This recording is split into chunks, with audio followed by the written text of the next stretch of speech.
એ યાદ કરવા માટે જરાક અટકવું પડે. પણ આ તો જેવી સ્વિચ દબાવી કે તરત, કેમ ખબર તમને? કાવ્ય છે એટલા માટે.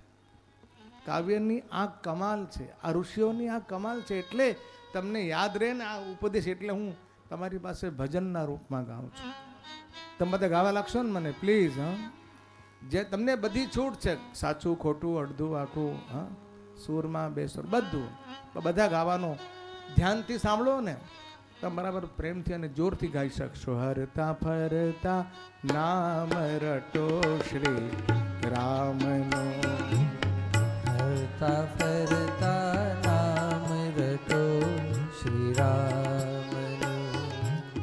સાચું એક જ સાધન છે વિશ્રામનો, સાચું એક જ સાધન છે વિશ્રામનું. સાચું એક જ સાધન છે વિશ્રામનું. સાચું એક જ સાધન છે વિશ્રામનું. હરતા ફરતા નામ રટો શ્રી રામનું. હરતા ફરતા નામ રટો શ્રી રામનું. વેદ પુરાણો શાસ્ત્રનો એ સાર છે. વેદ પુરાણો શાસ્ત્રનો એ સાર છે. વેદ પુરાણો શાસ્ત્રનો એ સાર છે. વેદ પુરાણો શાસ્ત્રનો એ સાર છે. અને મજાની વાત તો એ છે, નામ સ્મરણમાં ખર્ચ ન એકે દામનું. નામ સ્મરણમાં ખર્ચ ન એકે દામનું. કેમ લાગે છે તમને? ઘણા લોકોની માનસિકતા એવી હોય, ધર્મ તો કરીએ બટ ખર્ચ કરવાની વાત આવે જરાક, બીજી કઈ વાત કરો, ખર્ચવાની વાત. ખબર નહીં શું પ્રોગ્રામ હશે એમનો. કદાચ એવું બને કે બધું સાથે લઈને. કેમ લાગે છે તમને? પણ કોઈ લઈ જઈ શક્યું. આપણું પ્લાનિંગ ગમે એટલું જોરદાર હોય તો યાદ રાખવા જેવી વાત છે, આવ્યો નગન જાવું નગન, કોનો છગન ને કોનો. અને જો મૂકીને ગયા અને બે છોકરાઓ રાખીને ગયા, છોકરાઓ પાછળથી ગાળ આપશે ને, એમ જ કહેવાના મારા બાપામાં અક્કલ. કારણ શું? એને ઓછું મળ્યું. જો કેવી સમાજની માનસિકતા થઈ ગઈ છે, જે મળ્યો છે એનો આનંદ નથી, પણ જે નથી મળ્યું એનું. અને સરખો ભાગ તો દુનિયામાં ક્યાંય સરખું થતું ને. કોક તો નારાજ થવાનું ને, એ મુઆ ભલે નારાજ થાય, લઈ જવું હોય તો લઈ જજો, પણ નામ સ્મરણમાં ખર્ચ ન એકે દામનું. નામ સ્મરણમાં ખર્ચ ન એકે દામનું. સાચું એક જ સાધન છે વિશ્રામનું. સાચું એક જ સાધન છે વિશ્રામનું. હરતા ફરતા નામ રટો શ્રી રામનું. હરતા ફરતા નામ રટો શ્રી રામ.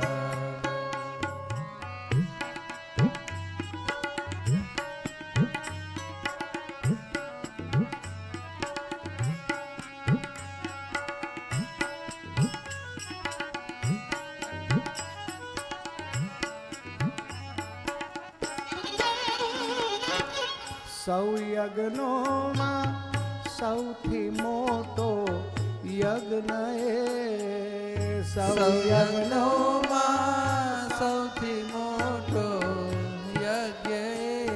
ભગવાન વિભૂતિ યોગમાં ગીતાજીમાં કે છે, યજ્ઞ નામ જપ યજ્ઞોસ્મિ. એટલા માટે સૌ યજ્ઞોમાં સૌથી મોટો યજ્ઞ એ સૌ યજ્ઞો યજ્ઞોમાં સૌથી મોટો યજ્ઞ નામ લૂંટો ના લૂંટશો ધન જે હરામનું નામ લૂંટો ના લૂંટશો ધન જે હરામનું સાચું એક જ સાધન છે વિશ્રામનો સાચું એક જ સાધન છે વિશ્રામનું હરતા ફરતા નામ રટો શ્રી રામનું હરતા ફરતા નામ રટો શ્રી રામનું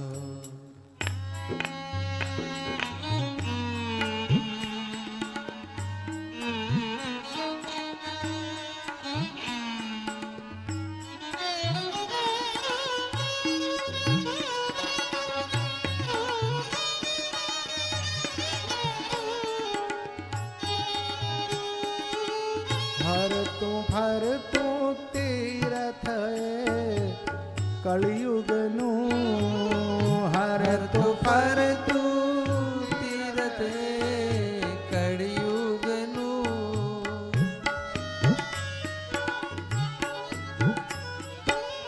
હરતું ફરતું તીરથ કલિયુગનું હરતું ફરતું તીરથ કળિયુગનું જે મુખથી ઝરણું વહે હરિ નામનું જે મુખથી ઝરણું વહે હરિનામનું સાચું એક જ સાધન છે વિશ્રામનું સાચું એક જ સાધન છે વિશ્રામનું હરતા ફરતા નામ રટો શ્રી રામનું હરતા ફરતા નામ રટો શ્રી રામનું અણમૂલું ઔષધ હરિનું નામ છે અણમૂલું ઔષધ હરિનું નામ છે અણમૂલું ઔષધ હરિનું નામ છે અણમૂલું ઔષધ હરિનું નામ છે મારણ છે મોહ ક્રોધને કામનું મારણ છે મોહ ક્રોધને કામનું સાચું એક જ સાધન છે વિશ્રામનું સાચું એક જ સાધન છે વિશ્રામનું હરતા ફરતા નામ રટો શ્રી રામનું હરતા ફરતા નામ રટો શ્રી રામનું નામ સ્મરણથી નામીનું દર્શન થશે નામ સ્મરણથી નામીનું દર્શન થશે એક બહુ સરસ સત્ય ઘટના ઇતિહાસની મેં એક સંતની પાસે સાંભળી હતી. એકવાર બિરબલને અકબરે પૂછ્યું કે રામ રામ કરવાથી શું મળે. જો પ્રશ્ન બુદ્ધિનો છે, રામ રામ કરવાથી શું મળે? અને બુદ્ધિશાળી બિરબલે ઉત્તર આપ્યો, રામ રામ કરવાથી રામ મળે. એટલે આ સમાધાન થયું નહીં. એટલે અકબર કહે છે, લે હું બોલું છું, લાડુ લાડુ લાડુ લાડુ લાડુ, મને લાડુ મળશે? બિરબલ કહે છે, માલિક લાડુમાં ને રામમાં કંઈ ફરક ખરો કે નહીં? શેઠ દીવાનખંડમાં બેઠા હતા અને ઓસરીમાં એમની છત્રી પડી હતી અને એમનો પાળેલો કૂતરો બેઠો હતો. છત્રી પણ કોની? શેઠની. કૂતરો પણ કોનો? અંદરથી બેઠા બેઠા શેઠ બૂમ મારે, એ છત્રી અંદર આવ, એ છત્રી અંદર આવ. તો અંદર આવે ખરી? કૂતરાને બોલાવે તો મોતી મોતી મોતી, તરત દોડતો અંદર આવે કે ના આવે? બંને વચ્ચે શું ફરક છે? એક સજીવ છે, એક નિર્જીવ. માલિક તમે કહો છો એ બરાબર છે. લાડુ તમને કદાચ ન મળે, પણ રામ રામ કરવાથી રામ તો મળે મળે ને મળે. પણ અકબર એટલે અકબર.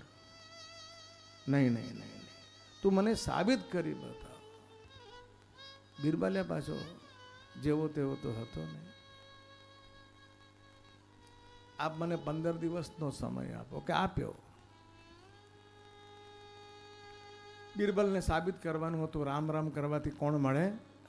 આપણા માટે કામની વાત છે, સંતના મુખથી સાંભળેલો ઇતિહાસ છે, એટલે હું તમને કહું છું.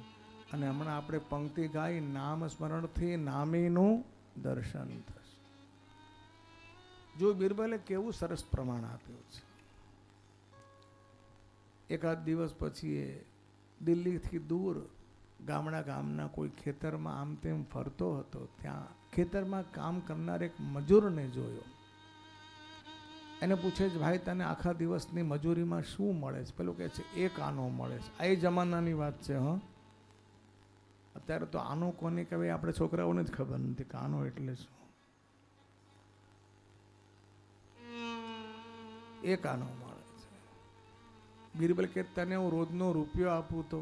પેલું કે તમે મારા ભગવાન, બીજું શું મારે કરવાનું શું? બિરબલ કે તને હું જે કહું એ તારે કરવાનું. મંજૂર છે? કે સાહેબ બિલકુલ મંજૂર છે. સમજાવીને લઈ આવ્યો દિલ્હી. એને રાત્રિના સમયે દિલ્હીના બજારમાં એકદમ શાંત વિસ્તારમાં એને બેસાડી દીધો. બિરબલની શરત એટલી, તારે ખાલી જોરથી બોલવાનું, અકબર અકબર અકબર અકબર અકબર. લોકો તારી પાસે આવશે, તને કાંઈ પૂછશે, તને કાંઈ કહેશે, તને કાંઈ આપશે. તારે આપે લેવાનું નહીં, બોલે સાંભળવાનું નહીં, કોઈનું કયું કરવાનું નહીં. આપણી આ શરત છે. જો શરતનો ભંગ કર્યો તો તારો રૂપિયો. અને ભાઈ ગોઠવા ગયો અકબર અકબર અકબર અકબર. એક દિવસ થયો. પહેલે દિવસે તો કાંઈ અસર ન થઈ, પણ બીજા દિવસે લોકોએ પાછો આને ત્યાં જોયો ને, લોકો આને જોઈને વિચારે છે તો કાલે બેઠો તો આજે બેઠો છે, અને કંઈ ખાધું પીધું હશે કે નહીં. કેટલાક લોકો બહુ ઉદાર હોય છે. એની પાસે કોક ખાવાનું આવીને મૂકી ગયું, કોક આવીને પૈસા મૂકી ગયો, પાછા જોવા બીજે દિવસે આવે કે આણે ખાધું કે નહીં અને વાપર્યું કે નહીં. એનું ખાવાનું એમનું એમ પડ્યું હોય, એના પૈસા એમના એમ પડ્યા હોય. ઓહો હો.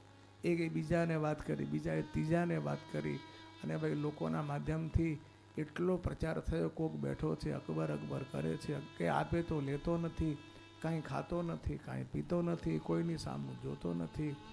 એટલો પ્રચાર થયો કે પછી તો ટીવીવાળા અને મીડિયાવાળા અને છાપાવાળા અને રેડિયાવાળા બધા એના ફોટા પાડીને ખૂબ પ્રચાર. એટલો પ્રચાર થયો કે રાજસભામાં 8મા દિવસે અકબરની રાજસભામાં આ સમાચાર પહોંચ્યા. કોઈ એક વ્યક્તિ બેઠો છે દિલ્હીના બજારમાં અને અકબર અકબર કરે છે. अकबर के बोला के लाओ उसको, जरा हम देखेंगे कौन है भाई. एक सेवक ने मोकल्यो. પેલા આવીને કહ્યું, ચાલ ભાઈ તારું તો કામ થઈ ગયું, તને જહાંપના બોલાવે, ચાલ તને હું બોલાવવા માટે આવ્યો છું. સાંભળે કોણ? અકબર અકબર અકબર અકબર.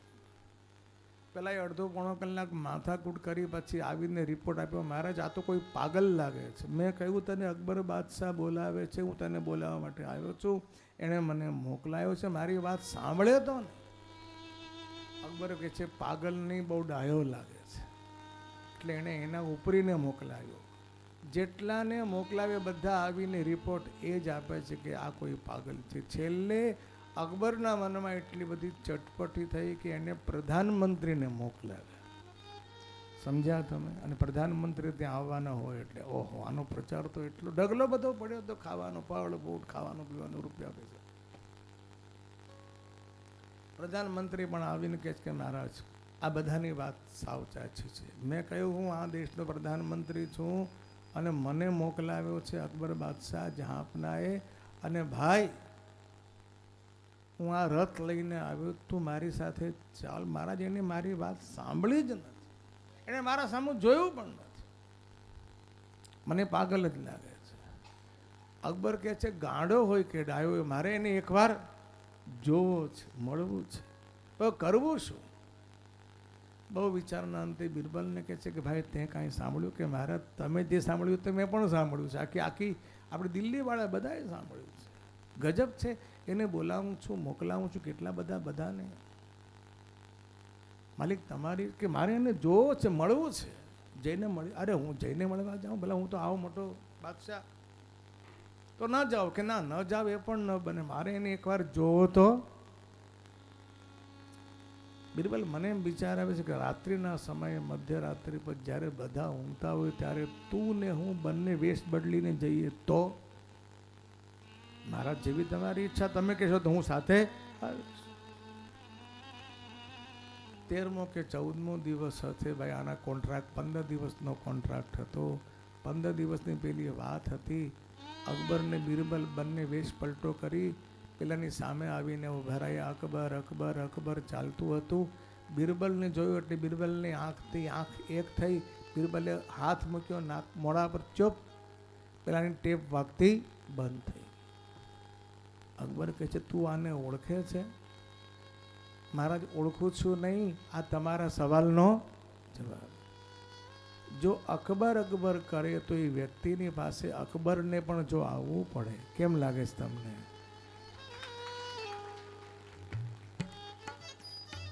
આ પ્રમાણ છે, સંતે આપેલું આ પુરાવું છે, ઇતિહાસની ઘટના છે. અને કદાચ તમે માનો કે આ ઘટનાનું તત્વ શોધવાનો પ્રયાસ ન કરો, પણ મારો તો વિશ્વાસ છે નામ સ્મરણથી નામીનું દર્શન થશે. નામ સ્મરણથી નામીનું દર્શન થશે. ને સૌથી મોટી વાત તો એ છે ઉઘડી જાશે દ્વાર હરિના ધામનું. ઉઘડી જાશે દ્વાર હરિના ધામનું. સાચું એક જ સાધન છે વિશ્રામનો. સાચું એક જ સાધન છે વિશ્રામનું. હરતા ફરતા નામ રટો શ્રી રામનું. હરતા ફરતા નામ રટો શ્રી રામ. અને એટલા માટે 2 મિનિટ માટે ગોવિંદ જય જય ગોપાલ જય જય ગોવિંદ જય જય સબ ગાઈએ. જય જય ગોવિંદ જય જય ગોપાલ જય જય ગોવિંદ જય જય ગોપાલ જય જય. રાધા રમણ હરિ ગોવિંદ જય જય. રાધા રમણ હરિ ગોવિંદ જય જય. ગોવિંદ જય જય ગોપાલ જય જય ગોવિંદ જય જય ગોપાલ જય જય. ગોવિંદ જય જય ગોપાલ જય જય. ગોવિંદ જય જય ગોપાલ જય જય. રાધા રમણ હરિ ગોવિંદ જય જય. રાધા રમણ હરિ ગોવિંદ જય જય. રાધા રમણ હરિ ગોવિંદ જય જય. રાધા રમણ હરિ ગોવિંદ જય જય. મુકુંદ જય જય માધવ જય જય. મુકુંદ જય જય માધવ જય જય. રાધા રમણ હરિ ગોવિંદ જય જય. રાધા રમણ હરિ ગોવિંદ જય જય. રાધા રમણ હરિ ગોવિંદ જય. રાધા રમણ હરિ ગોવિંદ જય. ગોવિંદ જય જય ગોપાલ જય જય. ગોવિંદ જય જય ગોપાલ જય જય. રાધા રમણ હરિ ગોવિંદ જય. રાધા રમણ હરિ ગોવિંદ જય. બોલો રાધા રમણ હરિ ગોવિંદ જય જય. રાધા રમણ હરિ ગોવિંદ જય જય જય. જય રાધા રમણ હરિ ગોવિંદ જય જય. રાધા રમણ હરિ ગોવિંદ જય જય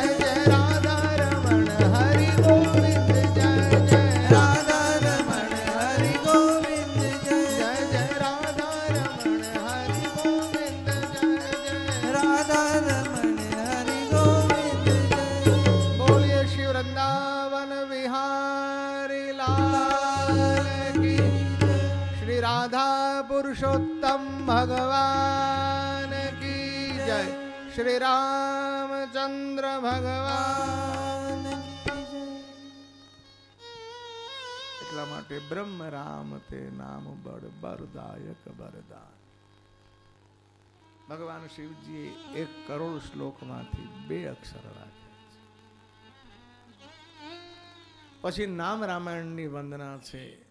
રામના કરતા પણ રામનું નામ કેટલું શ્રેષ્ઠ છે. રામ એક તાપસ તિય તારી, નામ કોટિ ખલ કુમતિ સુધારી. ભગવાન રામે તો એક જ અહલ્યાનો ઉદ્ધાર કર્યો છે, પરંતુ રામ નામના જપથી કરોડો અનગિનત જડ બુદ્ધિ જે છે એ ચેતનવંતી બની ગઈ છે. ભગવાન રામે તાડકાનો વિનાશ કર્યો, રામ નામના જપથી અવિદ્યા માયાનો નાશ થાય છે. ભગવાન રામે તો એક જ ધનુષ ભગવાન શંકરનું તોડ્યું, પણ રામ નામ લોકોના જીવનમાં રહેલા અભિમાનનો નાશ કરે છે.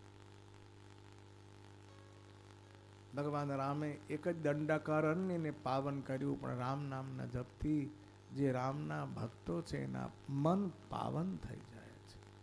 ભગવાન રામે તો એક રાવણને માર્યો, પણ રામ નામના જપથી ભક્તના જીવનમાં રહેલા મોહરૂપી રાવણનો વિનાશ થાય છે.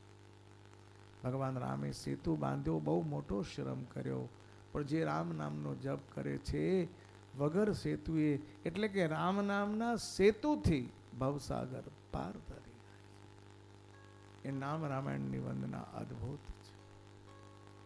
તુલસીદાસજી મહારાજ થોડીક ચોપાઈઓમાં પોતાની દીનતા એટલે પોતાનું કાર્પણ્ય પ્રગટ કરે છે, અને ભગવાન રામનું જે ઐશ્વર્ય છે, પ્રભાવ છે, એ પ્રગટ કરે છે. હું સઠ છું અને મારા સ્વામી સઠનો ઉદ્ધાર કરવા વાળા છે. પછી આ કથાની જે લિંક છે, આખી કથાની પરંપરા છે. વાલ્મીકી રામાયણ તુલસી રામાયણમાં શું ભેદ છે અહીંયા સ્પષ્ટ થાય છે. ભગવાન તુલસીદાસજીના સમયમાં જે રામાયણની બહુ ચર્ચા હતી એને કહેવાય છે રામચરિત માનસ, એટલા માટે કે એની રચના ભગવાન શિવજીએ કરી છે. અને જે કથાની શિવજીએ રચના કરી હતી એ કથા સંતોના સમાજમાં બહુ પ્રચલિત હતી, અને મૌખિક રીતે એટલે ગદ્યના રૂપમાં એ કથાનું બહુ ગાન થતું હતું, ચર્ચા થતી હતી. એ આખા પ્રસંગને તુલસીદાસજી મહારાજે પદ્યમાં રચના કરી છે. એટલે આ કથા ક્યાંથી આવી, મૂળ કોણ, એ બતાવવા માટે જાગ બલિક જો કથા સુહાઈ, ભરદ્વાજ મુનિ બરહી સુનાઈ. શરૂઆત ત્યાંથી કરી છે. યાજ્ઞવલ્ક્ય મહારાજે જે ભરદ્વાજજીને તીર્થરાજ પ્રયાગમાં કથા સંભળાવી, એ કથા હું તમને કહી રહ્યો છું. યાજ્ઞવલ્ક્ય મહારાજે કઈ કથા સંભળાવી કે જે કથા ભગવાન શિવજીએ પાર્વતીને સંભળાવી હતી. એ કથા શિવજીએ કઈ કથા સંભળાવી કે જે કથા કાગભૂષુંડજી મહારાજે ગરુડજીને સંભળાવી હતી. એ કથા પણ કાગભૂષુંડજી મહારાજને આ કથા મળી ક્યાંથી? એમના ગુરુ લોમશ ઋષિ પાસે. લોમશને આ કથા કોણે આપી હતી? રચી મહેશની જે માનસ રાખા અને પાય સુસમવ શિવાસન ભાખા. મૂળ તો કથાના રચવાવાળા ભગવાન શિવ છે. જો કથા પરંપરાની એક અદ્ભુત શૈલી છે. જેમ કે ભાગવતજીમાં સુખદેવજી મહારાજ પરીક્ષિતજી મહારાજની પાસે મૂળ તો આ સંવાદ સૂત અને શૌનક વચ્ચે છે. શૌનકજી કહે છે કે હું તમને એ કથા કહું છું જે કથા મેં સુખદેવજી મહારાજના મુખથી સાંભળી. સુખદેવજી મહારાજ એમ કહે છે કે આ કથા મેં મારા પિતા ભગવાન વ્યાસની પાસે હું એમના ચરણમાં બેસીને ભણ્યો છું, શીખ્યો છું. વ્યાસજી એમ કહે છે કે મને નારદજી મહારાજે જે ચતુશ્લોકી સંભળાવી એનો મેં માસ્ત્ર વિસ્તાર કર્યો છે. મારા ગુરુ તો નારદજી મહારાજ છે. નારદજી મહારાજને પૂછીએ તો ભાગવતજીમાં પ્રમાણ મળે છે. એમને 4 શ્લોકની ચતુશ્લોકી ભાગવત એમના પિતા બ્રહ્માજીએ સંભળાવી હતી, અને બ્રહ્માજીને આ ચતુશ્લોકી ભાગવતનો ઉપદેશ સ્વયં પરમાત્માએ કર્યો. અહીંયા મૂળમાં ભગવાન શિવ છે. રામકથામાં ત્યાં મૂળમાં ભગવાન સ્વયં પોતે શ્રી હરિ છે. હું કહું છું હું કહું છું એ વિચાર જ નથી. કારણ કે અહંકારને નિર્મૂળ કરવા માટે કથા છે. સત્સંગ કર્યા પછી, કથા સાંભળ્યા પછી તમારો મારો અહંકાર જો મટે નહીં તો પછી મને અખાને કહેલી વાત કહેવાનું મન થાય. કથા સાંભળી, હા, બધાને આવડે તો છે. એટલા માટે બ્રહ્મ જ્ઞાન થતું નથી કે કથા આપણી અંદર જતી નથી. કથા સાંભળીએ જ ખરા, પણ બે કાનથી, એક કાનમાંથી અંદર ને બીજા કાનમાંથી બહાર. જો કથા ખરેખર તમે સાંભળો ને, મને તો એમ કહેવાનું વધારે ગમશે, કથા સાંભળીને તમે જરાક પણ સમજશો ને તો મારો તો વિશ્વાસ છે કે આપણા મનમાં, બુદ્ધિમાં પરિવર્તન આવશે, આવશે ને આવશે. અને મન બુદ્ધિનું પરિવર્તન એટલે આપણા વ્યવહારનું પરિવર્તન. અને જ્યાં વ્યવહાર શુદ્ધ થઈ ગયો, જીવન શુદ્ધ થઈ ગયું.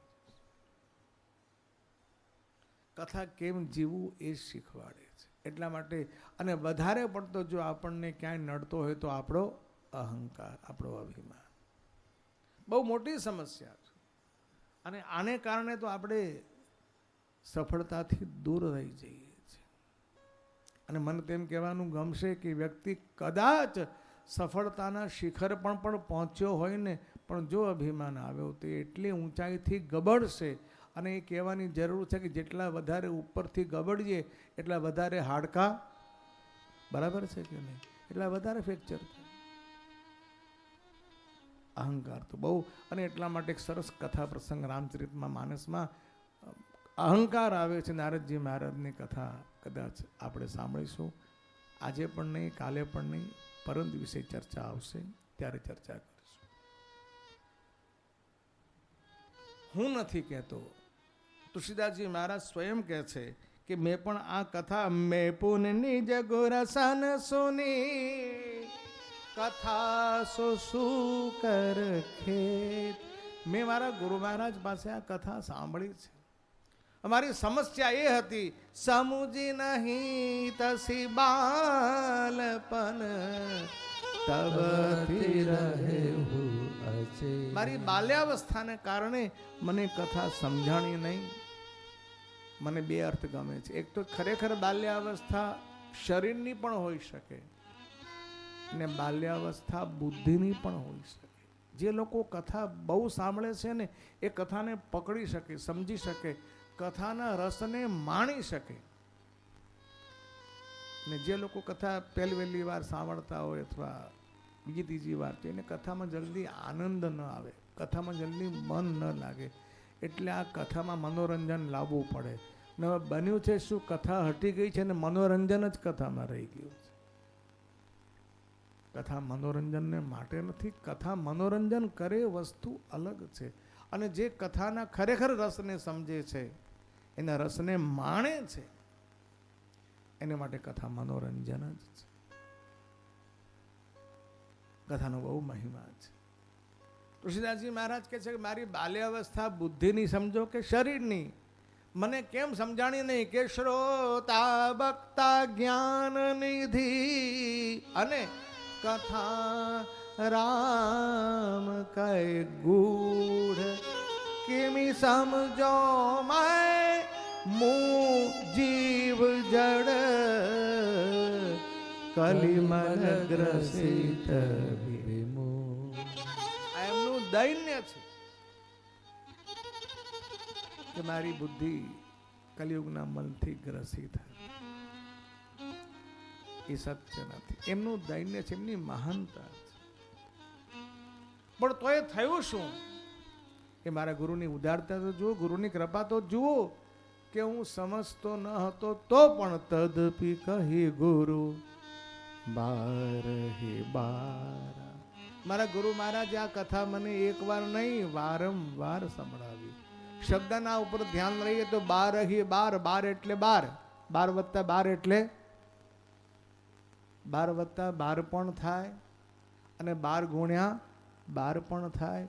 પણ તો એ સંખ્યા સીમિત કહેવાય. એટલે 12 12 નો અર્થ મને ગમશે કે વારંવાર. અને મને કહેવાનું ગમશે કે કથા તમને એક વારમાં તો નહીં સમજાય, જે લોકો કથામાં પ્રાથમિક શ્રોતાઓ છે એ લોકોને મારી બહુ વિનંતી છે, કરબદ્ધ પ્રાર્થના છે કે રોજ કથા સાંભળવાનો અભ્યાસ રાખો, રોજ ટેવ પાડો. વિજ્ઞાનની કેવી કમાલ છે, તો ટીવીમાં કેટલા બધા વક્તાઓ આવતા હોય છે, કેટલા પ્રસંગો સીડીઓ એ મળતી હોય છે. તમે સત્સંગને કથાથી દૂર જવાનો પ્રયાસ ન કરો. કમ સે કમ દિવસમાં 24 કલાકમાં અડધો પોણો કલાક તો સત્સંગને કથા માટે રાખો ને રાખો. એક વાત તમે મને કહો ને, જવાબ તમે બધા મને આપશો. હા, આપણે ટીવીના પડદા ઉપર 10, 20, 30, 40, 50, 60 સેકન્ડની જાહેરાત જોઈએ છીએ. સાચું બોલજો, એ જોઈને આપણને ટૂથબ્રશ કે ટૂથપેસ્ટ કે નાવા ધોવાનો સાબુ બદલવાનું મન થાય છે કે નથી થતું? હા કે ના તો કયો પ્રભુ? ખોટી આ નહીં કીધા પાછા. લોકો એ જાહેરાત જોઈને બદલી નાખે. અને તમને ખબર છે કે જાહેરાતના મૂળમાં સત્ય નથી હોતું. શું હોય છે? જવા દો. કેમ લાગે છે તમને? એની વાત પર વિશ્વાસ મૂકીએ છીએ. તમે કલ્પના કરો કે એ જાહેરાતની તમારી મારી મન બુદ્ધિના ઉપર જો આટલી બધી અસર થાય છે, જેના મૂળમાં સ્વાર્થ છે. આપ કલ્પના કરો, જેના મૂળમાં સત્ય છે, જેના મૂળમાં ધર્મ છે, જેના મૂળમાં પરમાર્થ છે, એની અસર થાય કે ન થાય? અખાએ ભલે કહ્યું કથા સાંભળીને ફૂટ્યા કાન, પણ ના, હું એમ કહું છું કે કથાથી અસર થાય છે અને થાય. એટલે મારી વિનંતી છે, રોજ કથા સાંભળવાનો અભ્યાસ, ગમે તે માધ્યમથી રોજ સત્સંગ કરો. અને હું છેલ્લી સલાહ તમને એવી પણ આપી શકું સલાહના રૂપમાં કે સાંભળવું ના હોય તમે ઘરમાં કોઈ સદગ્રંથનું વાંચન કરો. મનમાં નહીં વાંચતા, જોરથી વાંચજો. કેમ લાગે છે તમને? 2 લાભ થશે, તમે જ વક્તા ને તમે જ શ્રોતા. બીજો લાભ એ પણ થશે, ઘરમાં જે બધા અમથા આટા ફેરા મારતા હશે ને એ લોકોના કાનમાં એ શબ્દ પડશે. અને કથાની અસર તો થાય જ. કથાની કેવી શક્તિ છે, કેવો પ્રભાવ છે, તમે જુઓ ને. તમે બધા આટલી શાંતિથી અહીંયા બેઠા છો, મને ખબર છે તમે ઘરમાં આટલી શાંતિથી આટલા કલાક બેસતા નહીં હશો. ખોટી વાત છે? તમને કોઈને એવી બીક તો નથી ને કે આ જ્યોતિ શું કહેવાય સમાજવાળા અમારા પર કેસ કરશે, એવી કોઈ બીક નથી ને? કે પેનલ્ટી લગાવશે કે ચાર્જ લગાવશે? ને એવું પણ નથી તમને કોઈ ઘરમાંથી પરાણે કાઢી મૂકે, જાઓ કથામાં જાઓ. એવું પણ નથી. તમે કંઈ ચા પીવા પણ નથી આવ્યા. કેમ લાગે છે તમને? આવ્યા છો એના મૂળમાં ધર્મ છે, એના મૂળમાં તમારી શ્રદ્ધા છે, તમને કાંઈ ને કંઈ ભગવાન સાથે લગાવ છે. તમે આટલું કષ્ટ બેસીને આટલી શિસ્તમાં બેસીને સાંભળો છો, એ પ્રમાણ છે તમારા હૃદયમાં ભગવાનના માટે આસ્થા છે, શ્રદ્ધા છે, વિશ્વાસ છે. એટલે હું વિનંતી કરું છું કે રોજ સત્સંગ કરો. બસ તુલસીદાસજી મહારાજ તો એમ કે છે, એક ઘડી આધી મેં પુની આદ, તુલસી સંગત સાધુ કી કટે કોટી અપરાધ. તમારા મારા જીવનમાં સત્સંગ જતો રહ્યો છે, એનું પરિણામ આ સમાજમાં જે આવી રહ્યું છે, આપણા સમાજમાં જે દુષ્પરિણામ જોઈએ છે, આપણા છોકરાઓ જે ન બોલતા હતા એ બોલતા શીખી ગયા. સાચી વાત છે ખોટી વાત? જે નહોતા વરતતા એ વરતતા થઈ ગયા, જે નહોતા કરતા એ કરતા થઈ ગયા. હિંસા એ વધી છે, બળાત્કાર વધ્યા છે, લૂંટફાટ વધ્યા છે, આપણા જીવનમાં કુસંગ વધ્યો છે. એનું જ આ પરિણામ. અને એટલા માટે મને એમ કહેવાનું ગમશે કે બીજાનું તો જે થવાનું હોય તે થાય, આપણે સમાજને સુધારવો નથી. પણ અંગ્રેજી ભાષામાં પેલી કહેવત છે, ચેરિટી બિગિન્સ ફ્રોમ. શરૂઆત આપણે તો કરીએ. અને તમે કરી જુઓ, સારા વિચારોને સાંભળો, વાંચો, સાંભળો, મનન કરો, તમને પોતાને અનુભવ હશે કે ના કંઈક અસર થઈ છે. આ કવિ પોતાની કબૂલાત કરે છે કે તદપી કહી ગુરુ બારહી બારા. અને પરિણામ શું આવ્યું કે સમુજી પરી કછુ મતિ અનુસાર. તમને હું એ કથા સંભળાવું છું એમ કહીને રામચરિત માનસનો મહિમા 2 દોહા અને ચોપાઈઓમાં લખ્યો છે. અદ્ભુત મહિમા છે. મહાત્મ્ય જ્ઞાન વગરનું કથાનું જ્ઞાન ગાન હોઈ ન શકે. જેમ ભાગવતજીમાં મહાત્માના 6 અધ્યાય પદ્મ પુરાણના છે. અહીંયા બાબાજીએ રામચરિત માનસનો અદ્ભુત મહિમા મહાત્મા બહુ સુંદર રીતે વર્ણવ્યું છે. પછી આ કથાની પરંપરા બતાવી કે કિન્ન પ્રશ્ન જેહી ભાતિ ભવાની અને જેહી બેધી શંકર કહા બખાની સો સબ હેતુ કહબ મેં ગાઈ કથા પ્રબંધ વિચિત્ર. અને આ કથા લખવાની શરૂઆત ક્યારે કરી? એક મત પ્રમાણે સંબત 16 સે 31 કરું કથા હરિપદ દર્શીસા. સંતોનો એવો મત છે કે ભગવાન રામના પ્રાગટ્ય સમયે જેવો ગ્રહયોગ હતો, ભગવાનના જન્મ સમયની જે કુંડલીના યોગ હતા, ગ્રહોની સ્થિતિ, એવી જ સ્થિતિ વિક્રમ સંવત 1631 આવી. તુલસીદાસજી મહારાજ જ્યોતિષ શાસ્ત્રના બહુ સારા જ્ઞાતા હતા અને એટલા માટે સમયને જાણીને એમને આ ગ્રંથ લખવાની રચવાની શરૂઆત કરી. કદાચ તમે જાણતા પણ હશો, પણ ન જાણતા હોય તો જાણી લેજો. એમને આ ગ્રંથ લખવાની શરૂઆત કરી એમના આયુષ્યના 78 વર્ષની ઉંમરે. કઈ ઉંમરે? At the age of 78. 58 થાય ને 58 એટલે આપણને સરકાર કેમ લાગે છે? અને મને લાગે છે કે 68 થાય ત્યારે તો ઘરના પણ કે બસ હવે 70-72 તો આપણે એવા ખખડી ગયા હોઈએ કે ઘરના એ રાહ જોતા હોય ને આપણે રાહ જોતા હોઈએ. સમજી ગયા ને શેની વાત કરું છું? અને ત્યારે પાછા છોકરાઓ કાનમાં કે બાપા બાપા તમે અમારામાં જીવ રાખતા કેમ? બીક લાગે છે કે પાછા.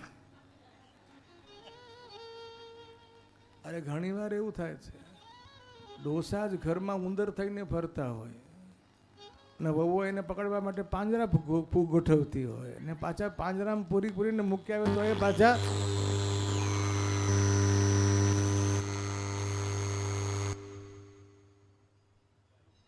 રામચંદ્ર ભગવાન કી. સંબત 16 સે 31 કરવું કથા હરિપદ ધરિશીસા. જે દિવસે ભગવાન રામનું પ્રાગટ્ય, એ દિવસે જ આ કથાનું પ્રાગટ્ય થયું છે. બહુ સરસ વિચાર છે.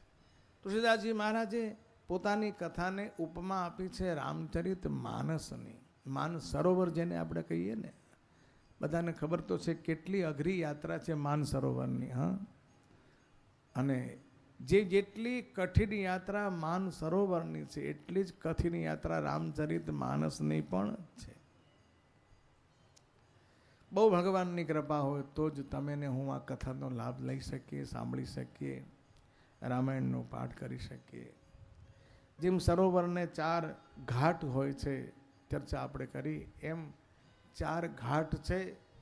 સુઠી સુંદર સંવાદવર બીર છે બુદ્ધિ વિચારી તેહી એહી પાવન સુભગ સર ઘાટ મનોહર ચાર. એક અર્થમાં કહું તો એક ઘાટ પૂર્વમાં છે, એક પશ્ચિમમાં છે, એક ઉત્તરમાં છે અને એક દક્ષિણમાં છે. 4 ઘાટના સંતોએ નામ આપ્યા છે. એક ઘાટ છે દીનતાનો, એક ઘાટ છે કર્મનો, એક ઘાટ છે ભક્તિ એટલે ઉપાસનાનો, અને સૌથી છેલ્લો ઘાટ છે જ્ઞાનનો, સર્વોપરી જ્ઞાન. જેમ ગીતાજીમાં સૌથી આરંભના 6 અધ્યાયમાં કર્મયોગની ચર્ચા, પછીના 6 અધ્યાયમાં ભક્તિ યોગની ચર્ચા અને પછીના 6 અધ્યાયમાં જ્ઞાન યોગની ચર્ચા છે. પણ આ ભક્તિ જ્ઞાન કર્મની ચર્ચા કર્યા પછી ભગવાન શ્રી કૃષ્ણએ અર્જુનજીને એમ કહ્યું, સર્વધર્માન પરિત્યજ્ય મામેકમ શરણમ વ્રજ અહમ ત્વામ સર્વ પાપેભ્યો મોક્ષયિષ્યામિ મા શુચઃ. જેને શરણાગતિ કહેવામાં આવે છે. શરણાગતિ શ્રેષ્ઠ છે. 4 ઘાટના આ જ નામ છે: જ્ઞાન, ભક્તિ, કર્મ અને શરણાગતિ. દરેક ઘાટના ઉપર શ્રોતા વક્તા કોણ છે એની સંતોએ બહુ સરસ સૂઝ આપી છે. જે જ્ઞાનનો ઘાટ છે એના શ્રોતા અને વક્તા ભગવાન શિવ અને મા પાર્વતી છે. ભગવાન શંકર જ્ઞાનની સાક્ષાત પ્રતિમા છે.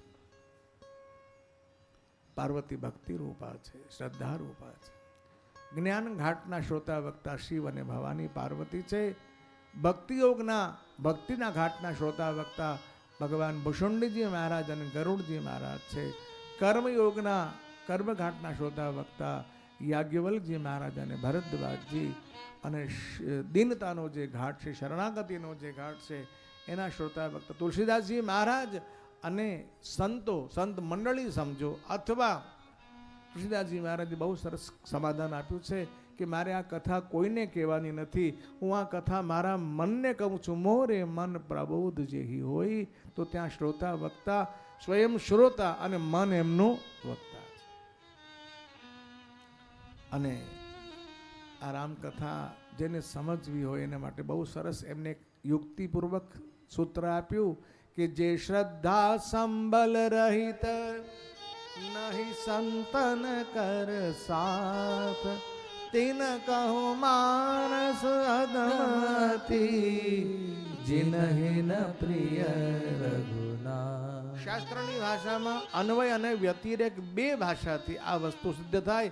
એમની યુક્તિપૂર્વક આ વાત કહી છે કે જે લોકોની પાસે શ્રદ્ધા નથી, જેના જીવનમાં સત્સંગ નથી, જેના જીવનમાં ભગવદ પ્રેમ નથી, એને આ કથા જલ્દી સમજાશે નહીં. એટલે આ કથા સમજવા માટે 3 વસ્તુની જરૂર છે: શ્રદ્ધા, સંતોનો સંગ અને ભગવાનના ચરણારવિંદમાં પ્રેમ. પછી જો સરોવર જ રહે તો સરોવરનું જે જળ છે તો બંધિયાર થઈ જાય. એવી પુરાણોમાં કથા છે કે માન સરોવરમાંથી જે નદી નીકળી છે એનું નામ છે સરયુ નદી. જેમ ગંગાજી ગૌમુખથી નીકળ્યા ગંગોત્રીમાંથી, એમ સરયુજીનું મૂળ છે માન સરોવર. એ પ્રવાહ ત્યાંથી ચાલ્યો. એટલા માટે સોઈ બસુધાતલ સુધા તરંગિણી, સોઈ બસુધાતલ સુધા તરંગિણી, નદી પુનીત સુમાનસ નંદિની, નદી પુનીત સુમાનસ નંદિની, કલિમલ તૃણ તરુ મૂલ નિકંદની, તરુ કલિમલ તૃણ તરુ મૂલ નિકંદની. જ્યારે પ્રવાહના રૂપમાં કથા ચાલી છે, એના કિનારે બધા વસેલા જે ગામ હોય એ કઈ ઉપમા છે? જે આમ્રવાટિકાઓ છે એની સુંદર ઉપમા છે: સંત સભા ચહુદિશી આવરાઈ. 2 કિનારા કયા છે, ગામ કયા છે, એમાં વસ્તી છે એ કઈ છે, જળના પ્રવાહમાં રહેલા જળચર જીવ કયા છે. બધી ઉપમાઓ બહુ અદ્ભુત છે. બધું વર્ણન સમયના અભાવે નથી કરતો, પણ એ જે આખી કથાનો પ્રવાહ ચાલ્યો છે એ પ્રવાહ, સરયુજીનો પ્રવાહ ગંગાજીમાં મળે છે.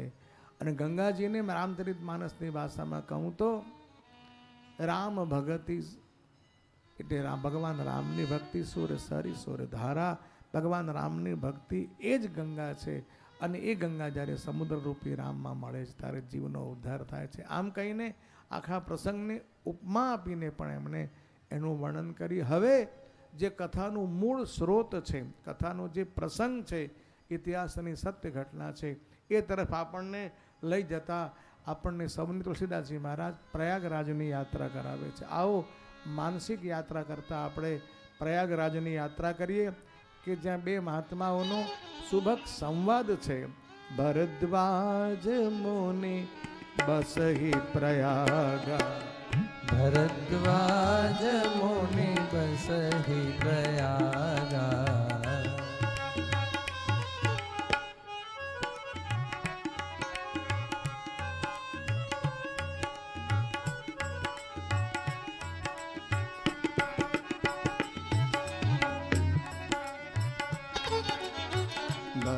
भरद्वाज मुनि बस ही प्रयागा ભરદ્વાજ મુનિ બસહી પ્રયાગ. આ મહાત્મા કેવા છે?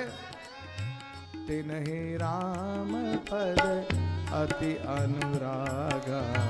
તિન્હી રામ પદ અતિ અનુરાગા. એ મુનિના વખાણ કરતા માનસકાર લખે છે, તાપસ સમદમ દયા નિધાના.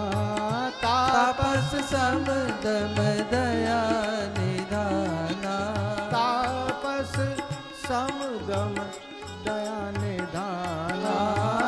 તાપસ સમદમ દયા નિધાના. પરમારથ પથ પરમ સુજાના. પરમારથ પથ પરમ સુજાના. પરમારથ પથ પરમ સુજાના. પરમારથ પથ પરમ સુજાના. પ્રતિવર્ષ જ્યારે મકર સંક્રાંતિનો સમય આવે, ભગવાન સૂર્ય મકર રાશિમાં પ્રવેશ કરે, આપણે જેને મકર સંક્રાંતિ કહીએ છીએ, એ આખા મહિનાનો ઉત્સવ તીર્થરાજ પ્રયાગમાં થાય, એને કુંભ કહેવાય. માઘ મકર ગત રવિ જબ હોઈ.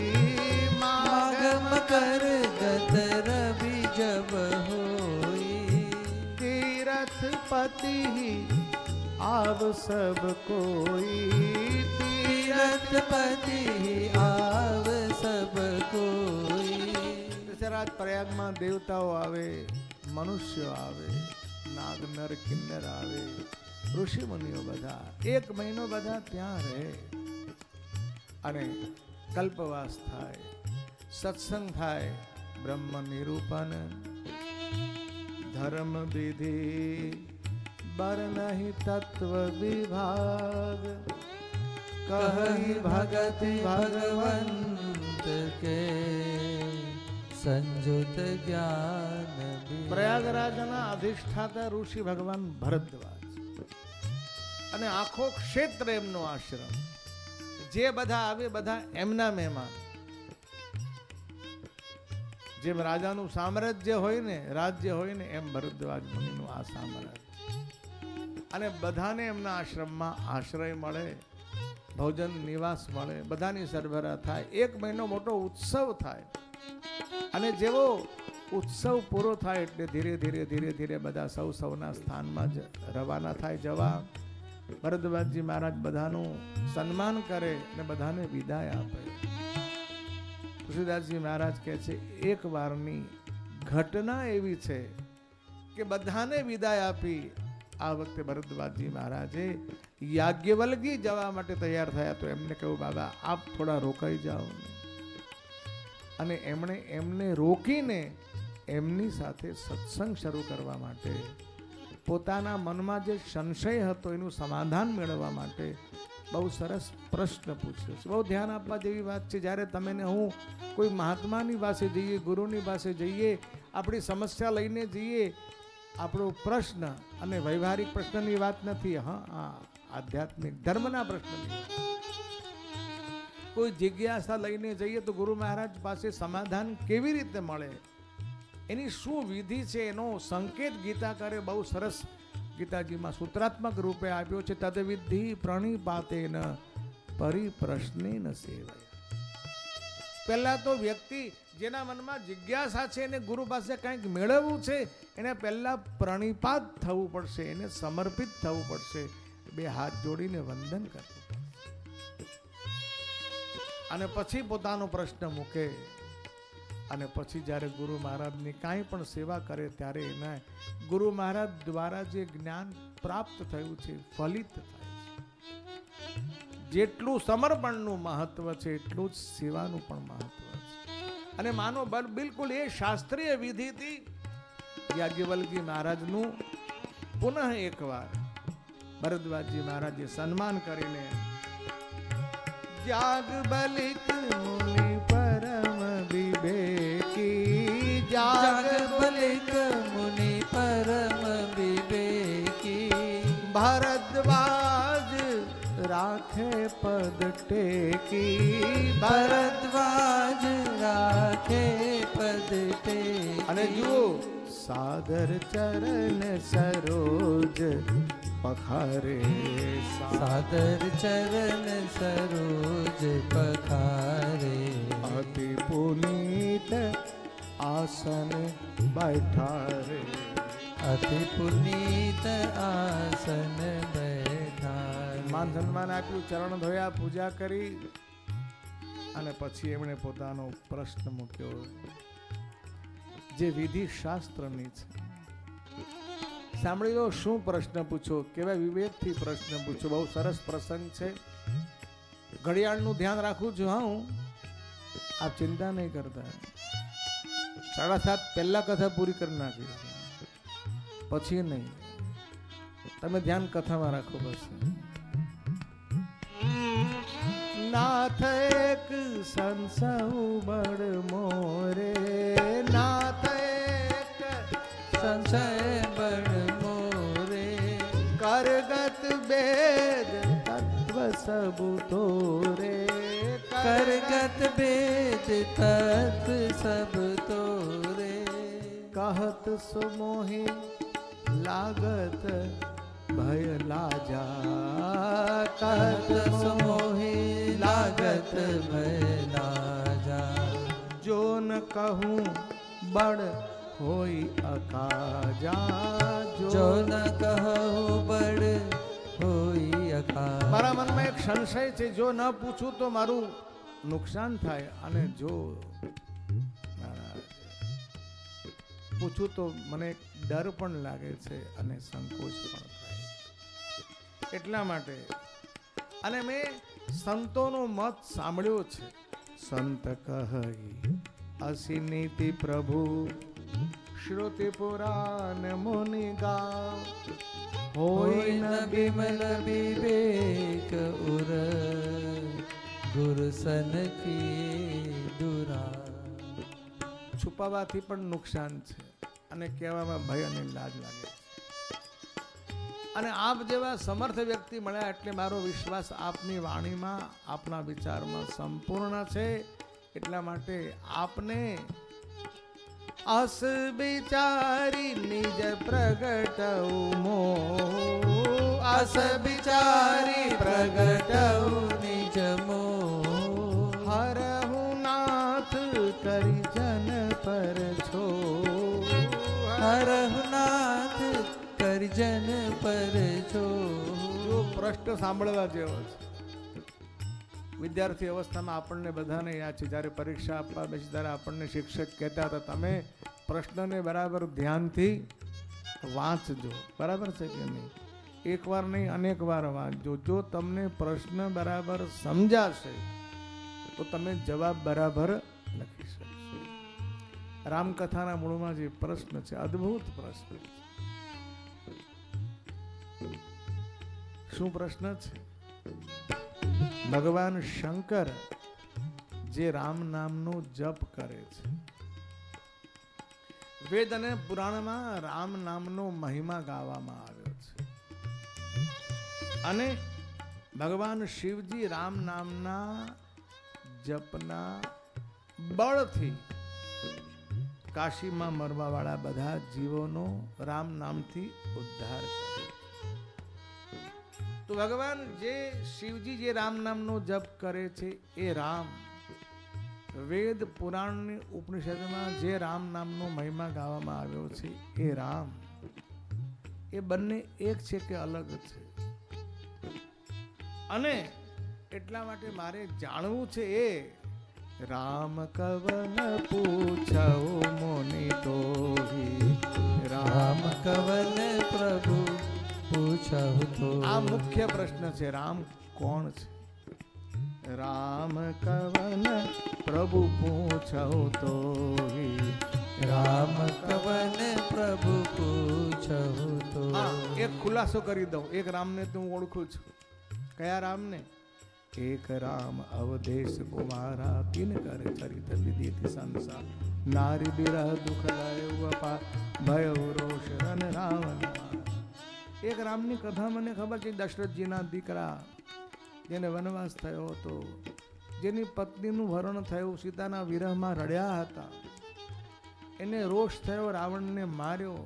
એટલે કે જેને કામ અને ક્રોધ પણ સતાવી શકે છે, સુખ દુઃખ જેને સ્પર્શી શકે છે, ક્યાં એ જ રામના નામનો ભગવાન શંકર જપ કરે છે, એ જ રામના નામનો મહિમા વેદ અને ઉપનિષદ ગાય છે. પ્રભુ સોઈ રામ કે આપર કો જાહી જપત ત્રિપુરા.